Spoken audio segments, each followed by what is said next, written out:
আজকে আমি রান্না করব একটা সুস্বাদু এবং ঠান্ডা তরকারি। তো চলুন চলে যাই মূল রেসিপিতে। হ্যালো ভিউয়ার্স, আসসালামু আলাইকুম। প্রথমে আমি 3টা চিচিঙ্গাকে কেটে ধুয়ে পরিষ্কার করে নিয়েছি। এরপর আমি চুলায় একটা প্যান বসিয়ে দিয়েছি, তাতে আমি পরিমাণ মতো তেল দিয়ে দিয়েছি। তেলটা যখন আমার গরম হয়ে এসেছে তখন এতে আমি অ্যাড করে দিয়েছি পেঁয়াজ কুচি। পেঁয়াজ কুচি দিয়ে আমি ভালো করে নেড়ে চেড়ে একটু ভেজে নিচ্ছি পেঁয়াজগুলোকে। তো পেঁয়াজগুলো যখন একটু ভাজা হয়েছে তখন এতে আমি অ্যাড করে দিয়েছি হাফ চামচ রসুন বাটা, হাফ চামচ ধনিয়ার গুঁড়া, হাফ চামচ হলুদের গুঁড়া, সামান্য মরিচের গুঁড়ো, 1 চামচ লবণ। তো আমার মশলাগুলো দেওয়া হয়ে গিয়েছে। এবার আমি মশলাগুলোকে নেড়ে চেড়ে একটু ভেজে নিচ্ছি। আর এরপর আমি একটু মসুর ডালকে ভালো করে ধুয়ে পরিষ্কার করে ভিজিয়ে রেখেছি, এখন আমি তা অ্যাড করে দিচ্ছি মশলাতে। মসুরের ডাল দেওয়া হয়ে গিয়েছে। এবার আমি ভালো করে নেড়েচেড়ে মসুরের ডালটাকে 2 মিনিটের মতো কষিয়ে নেব। একটা ঢাকনা দিয়ে দিচ্ছি। তো 2 মিনিট আমার কষানো হয়ে গিয়েছে। এবার আমি ধুয়ে পরিষ্কার করে রাখা চিচিঙ্গা অ্যাড করে দেব ডালে। তো আমি আস্তে আস্তে চিচিঙ্গাগুলো অ্যাড করে দিচ্ছি। সবসময় তো আমরা চিচিঙ্গাটাকে ভেজে খাই ডিম দিয়ে, আর না হয় একটু চিংড়ি মাছ দিয়ে রান্না করে খাই। তো আমি আজকে চিন্তা করলাম একটু ডাল দিয়ে রান্না করি।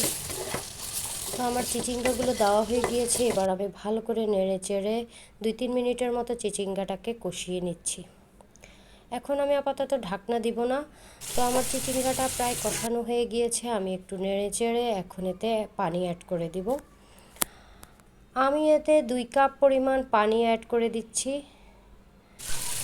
আমার পানি অ্যাড করা হয়ে গিয়েছে। এবার আমি নেড়ে চেড়ে প্রায় 5 মিনিটের মতো চিচিঙ্গাটাকে রান্না করব।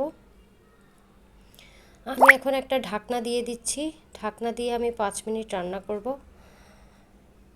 তো আমার 5 মিনিট রান্না হয়ে গিয়েছে। এবার আমি এতে অ্যাড করে দিয়েছি সামান্য একটু টমেটো কুচি। তো টমেটো কুচি দিয়ে নেড়ে চেড়ে আমি প্রায় 2-3 মিনিট রান্না করব। তো আমার 2-3 মিনিট প্রায় রান্না হয়ে যাচ্ছে। আমি একটু নেড়ে চেড়ে দেখছি আমার ঝোলটা একটু শুকিয়ে এসেছে। আমি এখন চুলার জালটা নিভিয়ে দিব।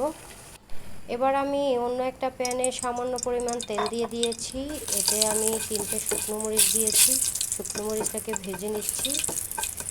এরপর আমি এতে অ্যাড করে দিব সামান্য পেঁয়াজ কুচি।